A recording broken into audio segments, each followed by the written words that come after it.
তুমি কাণ্ডটা 2টা ঘন্টা হয়ে গেছে তো জজবা দেখছেন ফজর পর্যন্ত।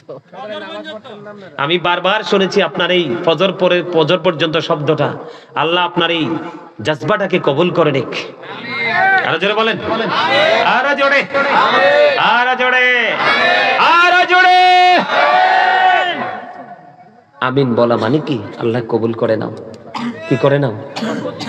আমরা কবুল হয়। হ্যাঁ, এই তো আল্লাহর কাছে কি করা, কবুল হওয়ার জন্য আমরা কি করলাম? কবুল করার জন্য আল্লাহর কাছে আমিন সুবহানাল্লাহ বলেন না, আরো জোরে। দেখবেন ওলা দলিন, ঠিক না ভাই? ঠিক। আমি একটা গজল গাই। গজলটা ওই ওনাদের জজবা দেখে মনে হয়েছে গজলটা ইদানিং বেশি গাই না। এখন গজল গাওয়ার তো সময় হয় না, ওয়াজ করতে করতেই আপনার সময় চলে যায়। কি জানি বলে একটা গজল সব সময় গাইতাম। ওই যে একটা গজল আছে না, দেখো যদি জজবাহালে, দেখো যদি জজবাহালে বাজাও প্রেমের বাঁশি, নবীর দুরূদ পড়ো দিবানিশি। আমার নবীর প্রেমে পাগল হইলে, নবীর প্রেমে পাগল হইলে আল্লাহ তাআলা খুশি, নবীর দুরূদ পড়ো দিবানিশি। ওই আমার নবীর প্রেমে পাগল হইলে গো,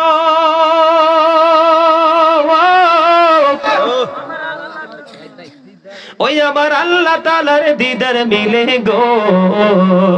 দেখো যদি জজবাহালে, দেখো যদি জজবাহালে বাজাও প্রেমের বাঁশি, হায় রে বাজাও প্রেমের বাঁশি, নবীর দুরূদ পড়ো দিবানিশি।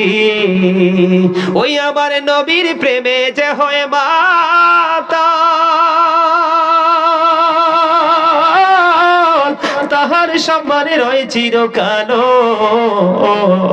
প্রমাণ আছে হযরতে বিল্লাল, প্রমাণ আছে হযরতে বিল্লাল বাইন্দা প্রেমের রশি, হায় রে বাইন্দা প্রেমের রশি, নবীর দুরূদ পড়ো দিবানিশি। ওই হযরতে ওয়াজ করুনি প্রেমিক ছিল গো, ওই আমার নবীর প্রেমে দাঁত ভাঙিল গো। জুব্বায় উপহার পাইল, জুব্বায় উপহার পাইল, হইয়া প্রেমে উদাসী, নবীর দুরূদ পড়ো দিবানিশি। মারহাবা কন্যা, আরে আরো জোরে মারহাবা। এতক্ষণে মনে হয় যে আমি ওয়াজ শুরু করছি, মানে জজবাটা এমনই লাগতেছে। মারহাবা বলেন। আল্লাহ আমাদের সবাইকে এতক্ষণ যে আলোচনা করেছি, যে কন্ডিশন গুলো আল্লাহর হাবিব আমাদেরকে দিয়েছেন, সবগুলো কন্ডিশন মেনে আগামী কাল থেকে যেন আমরা নতুন জীবন শুরু করতে পারি।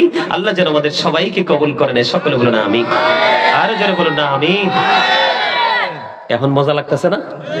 এখন মনে হয়েছে যে আমার কাছে এক টুকরো চট্টগ্রাম, আমার কাছে মনে হয়েছে যে চান্দি নম্বরপুর বনসাই, আমার কাছে মনে হয় যে এক টুকরো কি চট্টগ্রামে। রাত যত গভীর হয়, আমি সবচেয়ে বেশি প্রোগ্রাম করি চট্টগ্রামে, চট্টগ্রামের রাত যত গভীর হয় প্রেম তত বাড়ে।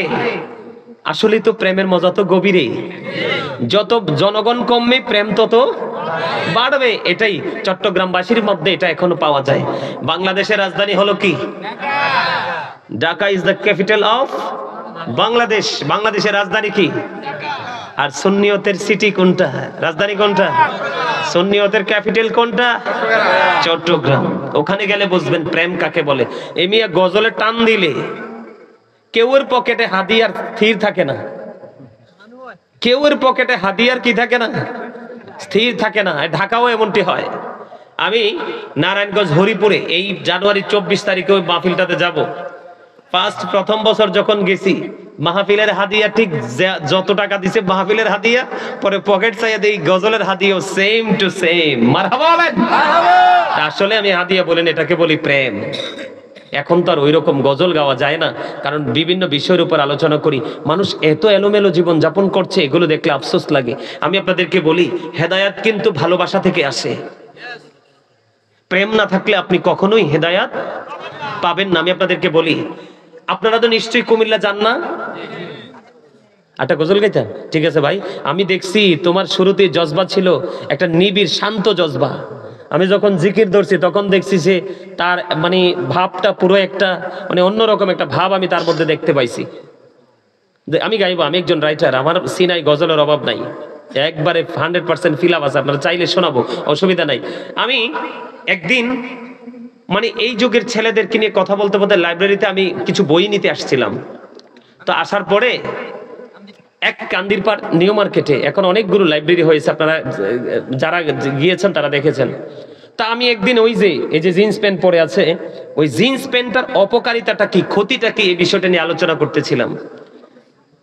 ছেলেটা মনে হয় ছেলেটা 8-এ না জানি 9-এ পড়ে, আমি জানি না। ছেলেটা বলল, হুজুর আমার তো অনেকগুলো জিন্স প্যান্ট, আম্মুর সাথে ঝগড়া করে আমি জিন্স প্যান্ট কিনি, আমার পছন্দ, কিন্তু আজকে দাঁড়িয়ে দাঁড়িয়ে দূর থেকে আমি শুনলাম আপনার বক্তব্যটা, কোরআন এবং হাদিস দুটোর মধ্যে জিন্স প্যান্টকে অবৈধ বলে ঘোষিত হয়েছে। কি হয়েছে? জিন্স প্যান্টটা এটা অবৈধভাবে ঘোষিত হয়েছে। ওই ছেলেটা এসে আমাকে বলল, হুজুর এতদিন যে আমি পরেছি, আজকে থেকে আমি আর কোনোদিন এই প্যান্টটা পরবো না, আমি এটাকে আগুন দিয়ে জ্বালিয়ে দিব। যেটা আমাদের ইসলাম ধর্মের যে পোশাক, সেটাকে অ্যাটাক করে যে পোশাক, সেই পোশাককে আমি কি করব না, আর গ্রহণ, আমি আজকে গিয়ে সেটাকে পুড়িয়ে ফেলবো। আমি এতদিন যে পড়েছি সেই অপরাধটা মাফ হবে কিনা? আমি বলছি অবশ্যই মাফ হবে। কেন মাফ হবে? আল্লাহ বলেছেন, আল্লাযীনা আমানু, যারা ঈমান এনেছে, ওয়া কানু ইয়াত্তাকুন, এবং তাকওয়া অবলম্বন করেছে, লাহুমুল বুশরা, তাদের জন্য সুসংবাদ, ফিল হায়াতিদ দুনিয়া, দুনিয়ার জীবনে, ও ফিল আখিরা, এবং পরকালের জীবনে। জোরে জোরে বলেন না সুবহানাল্লাহ। মানে আপনি ইমানদার হওয়ার পরে যদি মালিককে ভয় করতে পারেন, আল্লাহ বলেছে লাহুমুল বুশরা ফিল হায়াতিদ দুনিয়া ও ফিল আখিরা, তোমাদের জন্য সুসংবাদ, তাদের জন্য সুসংবাদ যারা ইমানদার হওয়ার পর অন্তরে ভয় কি করতে পেরেছে, জাগ্রত করতে পেরেছে। দুনিয়াও নিয়ামত, পরকালও নিয়ামত। জিন্স প্যান্টটা নিয়ে কেন বললাম? এটা কারবালার সাথে যুক্ত। ওমা নাউজুবিল্লাহ কয় না, আরো জোরে কারবালার যে নেগেটিভ সাইড, মিয়া ভাই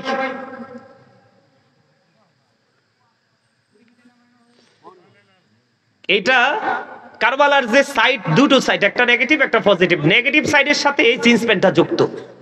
কেন যুক্ত আমি বলি, এই কারণে যুক্ত, এইদিকে দেখেন, এই যে আমার পায়জামার উপরটা কিন্তু এখানে নাভির অনেক উপরে, 4 থেকে 5 আঙ্গুল উপরে, আর নিচে দিয়ে তো টাকনুর অনেক উপরে। কেন বলতেছি, তোমরা এই বিষয়টা সিরিয়াসলি নিবে ভাইয়ের আমার। তো এই পোশাকটার পাশাপাশি আরেকটা ওয়াজ করতে হবে। আমার একটা স্বাস্থ্য ভাই এসে বইছিতে একবার টকটকে লাল পাঞ্জাবি পরে আসছে। এই পাঞ্জাবিটা পুরুষের জন্য টকটকে লাল পোশাকটা কতটা ক্ষতির কারণ, এটাও একটু বলবো। এটার সাথে নিবেন আপনারা, বিশেষ করে যুবকরা তোমরা নিবা। এই শিক্ষাটার দরকার আছে না নাই? আছে না নাই? তোমরা তো সিল মেরে ফেলছি, মাস্কটা খুলে ফেলো।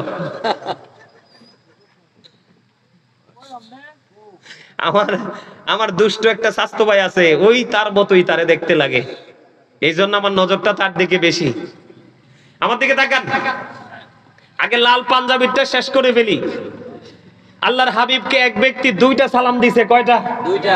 2টা সালাম দিছে নবীজি, একটা সালামের জবাবও ইয়া রাসূলুল্লাহ, ইয়া হাবিবাল্লাহ, নবী গো, এক এক করে 2টা সালাম দিলাম।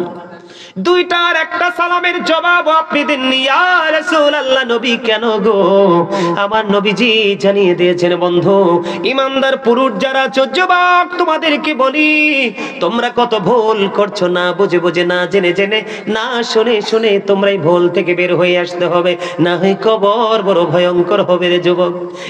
চান্দির অম্বরপুরের আমার যুবক, তোমাদেরকে বলছি রে, আমার নবীজি বলেছেন লাল জামাটা পরে এসেছে, এই কারণে আমি তাকে সালামের জবাব দেইনি। ইয়া রাসূলুল্লাহ, লাল জামা পরলে কি হয় গো? আমার নবীজি বলে দিলেন লাল জামা পরলে কি হয়। তোমরা যদি জানতে রে, কোনদিন তোমরা পুরুষ হয়ে, ইমানদার পুরুষ হয়ে তোমরা লাল জামাটা পরতে না। লাল জামাটা পরলে কি হয় নবী গো? এই নবীজি বললেন একেবারে টকটকে লাল জামা ইমানদার পুরুষের জন্য মাকরুহ তাহরিমি, এটা হারামের অন্তর্ভুক্ত। এই জন্য নবীজি বলেছে তোমরা কখনো স্বর্ণের আংটি পরিও না, গলায় কখনো স্বর্ণের চেইন দিও না, তোমরা কখনো তোমরা রেশমি পোশাক, রেশমি কাপড় দিয়ে পোশাক তোমরা পরো না, কখনোই টকটকে লাল জামা পরিও না। এখন দেখি বিদেশ থেকে আসলে মোটা একটা চেইন ঝুলায় গলায়, হাইজেকার ধরে নিয়ে যায়, কয় আয় রে আল্লাহ কি করলো, তুমি কেন গলায় ঝুলাইলা, দোষ তো তোমার। কারণ তুমি কি জানো না এই দেশটা হলো বড় একটা চোরের দেশ? কথা বলেন না কেন? কোন দিক দিয়ে কোন দরজা দিয়ে এসে আপনার ঈমান চুরি করে নিয়ে যায়, কোন দরজা দিয়ে এসে কোন হায়না আপনার আমল চুরি করে নিয়ে যায়, কোন দরজা বন্ধ কেটে ওয়াল কেটে আপনার এই পৃথিবীর সম্পদ কেড়ে নিয়ে যায়। এমনি করে করে অনেক চোরের উপদ্রব আমাদের বাংলাদেশে বেড়েছে। এটা দিন দিন বন্ধু বাড়তে থাকবে। এটা থেকে বাঁচতে হলে তোমাকে আমাকে অল টাইম অ্যালার্ট থাকতে হবে। আমি যেটা বলতে চাই তোমরা মন দিয়ে শোনো, আমি তোমাদেরকে বাঁচানোর জন্য এসেছি। আল্লাহর হাবিব বলেছেন, নারীর জন্য যেমনি পোশাক ফরজ, পর্দা ফরজ, পুরুষের জন্য তেমনি পর্দাটা ফরজ। নারীর পর্দা মাথা থেকে পা পর্যন্ত ঢেকে রাখতে হবে। বিশেষ কারণে হাতের তালুটা দেখাতে পারবে, বিশেষ কারণে সে মুখমণ্ডল দেখাতে পারবে। যেমন হজে যাবে তার স্কিনটা লাগবে, কথা বলে না কেন? ফেসটা লাগবে কিনা? পাসপোর্টে ছবি দিতে হবে, এই জন্য সে মুখটা দেখাতে পারবে। বন্ধু এই জায়গা হাতের তালু ছাড়া পুরোটা ঢেকে রাখতে হবে। আর বন্ধু উম্মর পড়ে আমার যুবক, বিশেষ করে তোমাদেরকে আমি আমার স্টুডেন্টদের সাথে তুলনা করলাম। আমার স্টুডেন্ট তুললো আমার যুবক ভাইয়েরা, তোমরা সবাই শোনো গো, গোটা পৃথিবীর বুকে আমার যে ইমানদার মুমিন মুসলমান যুবক যুবক পটপটে সুন্দর নুরানি চেহারার আমার ভাইয়েরা রে, তোমরা সবাই আমার কথাটা শোনো। নবীজি বলে দিয়েছে হাদিস শরীফের মধ্যে এসেছে, বুখারীতে এসেছে হাদিসটা, যেই ব্যক্তি ইচ্ছে করে টাকনোর নিচে ঝুলিয়ে ঝুলিয়ে পোশাকটা পরে, লুঙ্গি হোক, পেন হোক, পায়জামা হোক, ট্রাউজার হোক, যেটাই হোক, নবীজি বলেছে যদি এটা টাকনোর নিচে চলে যায় রে, তোমার ঠিকানা হয়ে যাবে জাহান্নাম। তুমি সারাটা জীবন তুমি নামাজ পড়তে পারবা। আমি এক্সাম্পল দেই, তুই টেনশন করো না। আমি কারবালার ওয়াজ করে আজকে যাব, কারণ এখানে আমি হাদিয়ার জন্য আসিনি। যেই হাদিয়াতে আমারে দিবে বলছে বন্ধু, মানুষ ভয়েও আমাকে হাদিয়া দিতে বলে না, শুধুমাত্র প্রেমের কারণে এসেছি। ভালোবাসা কখনো কোনো কিছু দিয়ে তুলনা করা যায় না। কথা বলেন না কেন? বন্ধু আমার নবী মসজিদে অবস্থান করতেছে, হঠাৎ করে তিনি দেখতে পাইলেন একটা মানুষ এসে নামাজের নিয়ত বেঁধে ফেললো। গভীর মনোযোগ দিয়ে শোনো বন্ধু তোমরা, আমার নবীজি দেখলেন সে নামাজের নিয়ত করে ফেলেছে। তারপরে নবীজি বললেন তুমি ওযু করে আসো। তিনি ওযু করে আসলেন, এসে আবার তিনি নামাজে দাঁড়ালেন। নবীজি বললেন তুমি ওযু করে আসো। আবার তিনি ওযু করতে গেলেন, ওযু শেষ করে এসে তিনি আবার নামাজে দাঁড়ালেন। তৃতীয়বার আবার নবী বললেন তুমি ওযু করে এসো। এই কথা বলার পরে বন্ধু থার্ড পারসন, তৃতীয় জন প্রশ্ন করলো, ইয়া রাসূলুল্লাহ, ইয়া হাবিবাল্লাহ, নবী গো, বারবার কেন তাকে বলছেন গো নবী, বারবার কেন বলছেন তাকে ওযু করে আসতে গো? আমার নবীজি বললেন সেটার কারণ হলো, সেই বারবার আমার বলার কারণ হলো তার পোশাকটা যে শরীয়তের সীমা দেওয়া হয়েছে।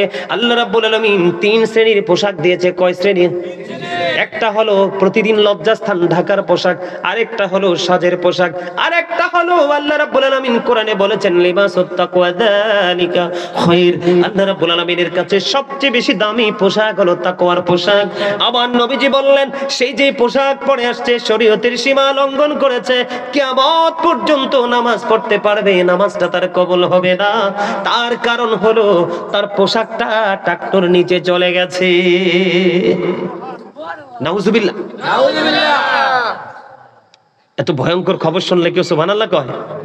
জোরে বলেন না নাউজুবিল্লাহ, নাউজুবিল্লাহ। এই দিক দিয়ে হলো নাভির উপরে অথবা নাভি বরাবর নিচের দিক দিয়ে রাখতে হবে টাকনুর উপরে। এই আমলটা আপনাকে আমাকে করতে হবে, অন্যথায় নামাজ দিয়েও কোনো লাভ হবে না।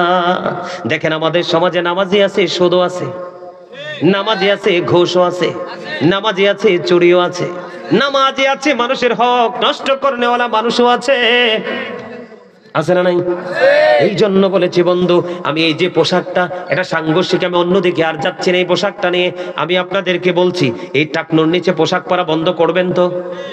নাভির নিচে পোশাক পরা বন্ধ করবেন তো? পোশাক দিয়েছে আল্লাহ লজ্জাস্থান ঢাকার জন্য।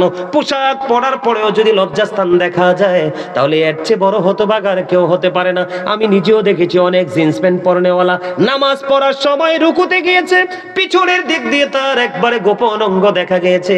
হাইরে লজ্জা, যার লজ্জা নাই তার ঈমানও কিন্তু নাই। বলে হুজুর এখানে কেন বললেন কারবালার সাথে যুক্ত? আমার দিকে তাকান, আমি কারবালায় ঢুকতে চাই। কারবালা হয়েছে 61 হিজরিতে। কোন হিজরিতে? 61 হিজরিতে কারবালা হয়েছে। আর এই কারবালার